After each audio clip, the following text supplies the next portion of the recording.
अस्सलाम वालेकुम फ्रेंड्स। नाम है बलाज। बलाज नाम के मायनी है रोशन, चमक। नाम है इबाद। इबाद नाम के मायनी है खादिम, गुलाम। नाम है असमद। असमद नाम के मायनी है मदद करना, सहारा देना। नाम है हफीज़। हफीज़ नाम के मायनी है मुहाफिज, नहगबान।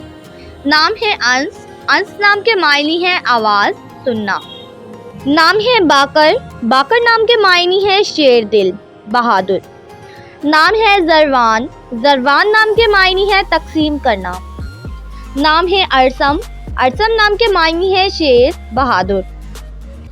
नाम है अवान। अवान नाम के मायनी है वक्त, लम्हा। नाम है नबी। नबी नाम के मायनी है खबर देने वाला। नाम है वज़ा। मायनी है सफ़ेद रंग, बहुत मुस्कुराने वाला। नाम है रहबान। रहबान नाम के मायनी है परहेजगार।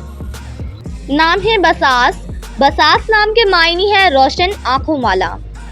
नाम है आशिर। आशिर नाम के मायनी है मिलजुल कर रहने वाला। नाम है मोइज़। मायनी है मददगार, मावन। नाम है अबीर। अबीर नाम के मायनी है गौरव फिक्र करने वाला। नाम है मिराज। मायनी है बुलंद रुतबे वाला, सीढ़ियाँ। नाम है मरवान। मरवान नाम के मायनी है अच्छी खुशबू वाला दरख्त।